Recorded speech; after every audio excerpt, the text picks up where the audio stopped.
Bonsoir, mesdames et messieurs. C'est avec plaisir que je vous accueille à cette édition de Découverte. Ce soir, nous vous proposons d'assister à la grande finale 1995 du concours Science, on tourne. Nous aurons aussi un reportage sur une nouvelle façon de produire du papier sans polluer l'environnement. Nous irons dans les sous-bois pour voir comment se porte l'ail des bois, une plante si convoitée qu'elle est maintenant menacée. Et nous ferons une excursion à l'Iguacha pour chasser des fossiles vieux de plus de 300 millions d'années.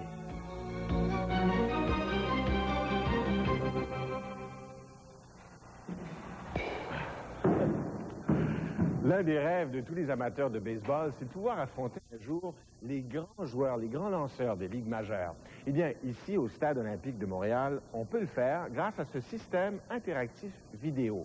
À une vingtaine de mètres de moi, il y a un écran sur lequel on projette l'image de Pedro Martinez des Expos. Regardez, il va me lancer la balle.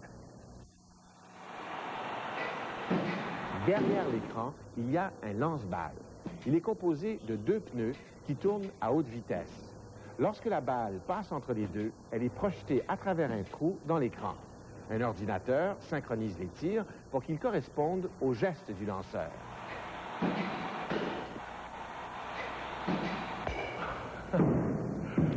Les chercheurs qui ont conçu ce système ont dû bien s'amuser. Comme ce fut le cas dernièrement pour les jeunes scientifiques qui ont participé au concours Science, on tourne. Ils avaient, eux aussi, à fabriquer un lance-projectile, mais d'un genre bien différent.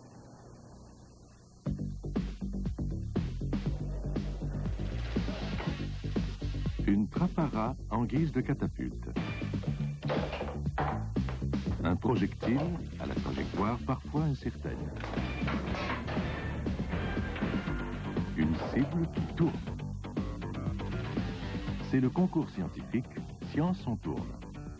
Un concours haut en couleur où tout est possible, surtout l'imprévisible. C'est la grande finale provinciale. Sur la scène, la prudence aiguise. Une cage en tissu doit retenir les projectiles des 53 équipes championnes de leur collège. Pour animer le tout, le comédien Jean-Marc Lavet. L'équipe du collège Bois de Boulogne est en pleine action.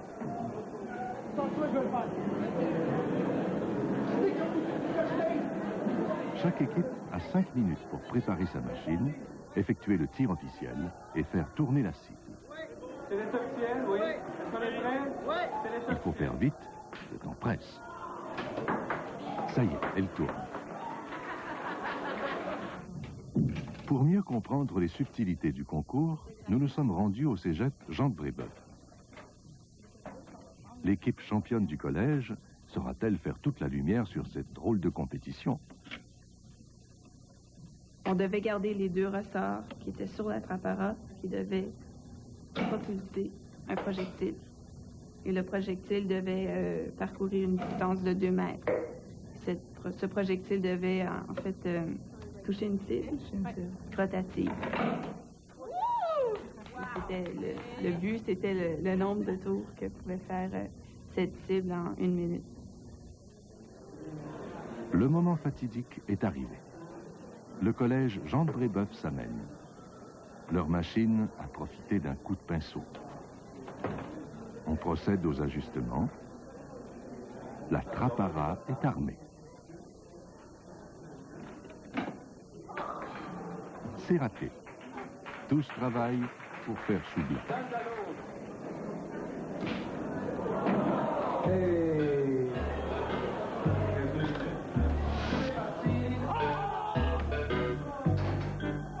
L'équipe de Brébeuf n'est pas la seule à manquer la cible. 5 minutes sont vite passées, et si la malchance se met de la partie, on court à la catastrophe.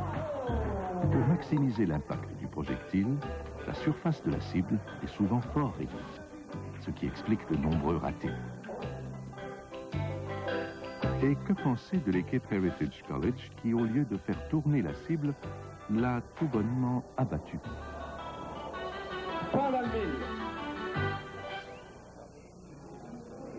Avant le fameux 5 minutes, les officiels ajustent le faisceau laser.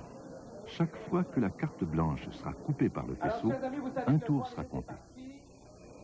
Le collège Granby Haute-Yamaska se prépare. Leur projectile, une balle de golf. Alors, c'est l'essai officiel. Est-ce qu'on est prêt? C'est maintenant l'essai officiel. On est prêt pour l'essai officiel. Les étudiants n'ont plus droit à l'erreur. C'est parti, ça tourne, je récupère la balle.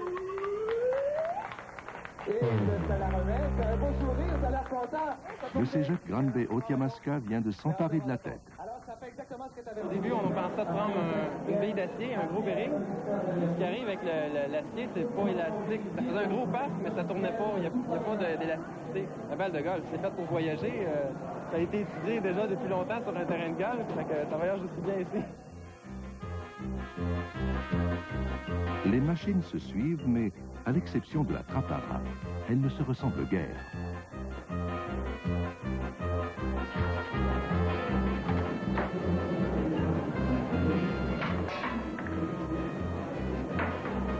Pour certaines équipes, toucher la cible est déjà un exploit.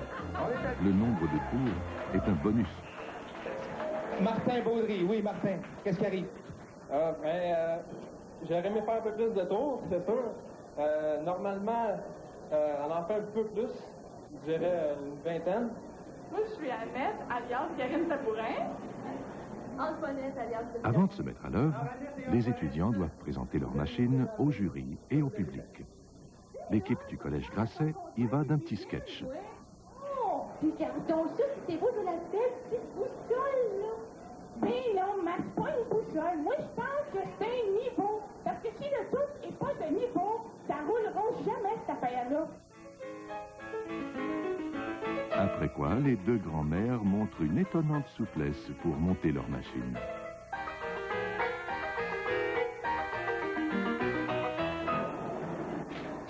Et ça tourne, le collège André Grasset! Leur cible tournera 49 fois. Le dernier 5 minutes a été éprouvant. Je suis juste contente que c'est fini. Les représentants du cégep Saint-Hyacinthe, Samir et Yasmine Karazivan, sont frères et sœurs. Ici, le projectile touche une raquette de tennis qui entraîne par effet de levier la rotation de la cible. Ça tourne. Ça tourne même beaucoup.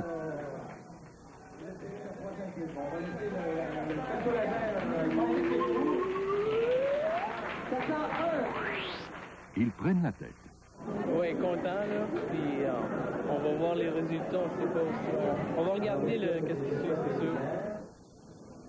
Samir et Yasmine ont raison de ne pas pavoiser. Les favoris ne sont pas encore passés. L'Institut Técart est un candidat sérieux à la couronne. Les jeunes s'appliquent de leur mieux. Ils procèdent à 2 essais très concluants. Maintenant, c'est le tir officiel. Et ça tourne. Ça tourne. Oh, la cible vient de perdre un morceau. C'est la carte qui sert à compter les tours. Tout ce travail est ruiné par un peu de colle.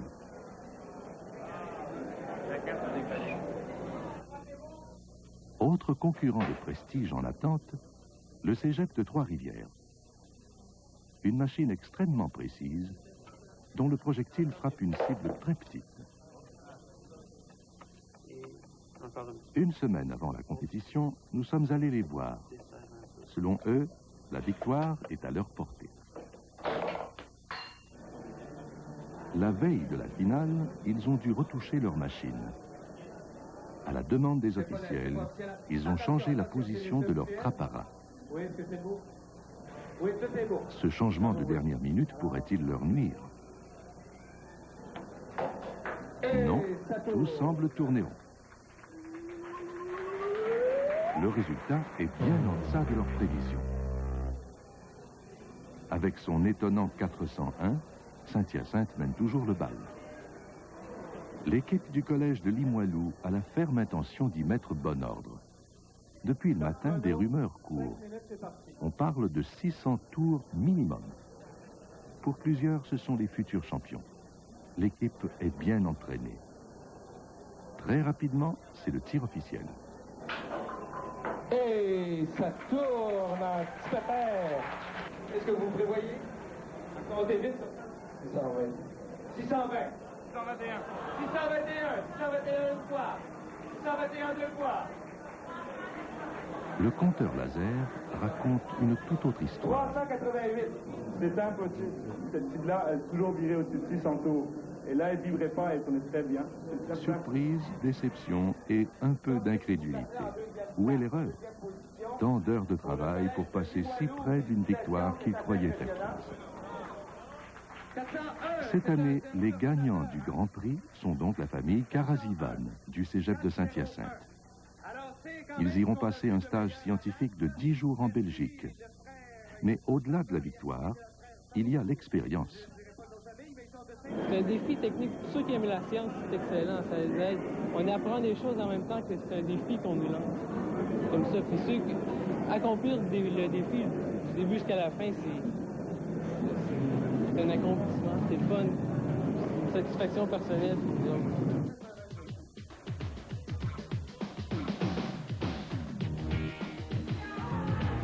Ils ne sont pas les seuls gagnants. Le jury distribuera à 5 autres équipes des prix d'une valeur de 10 000 $.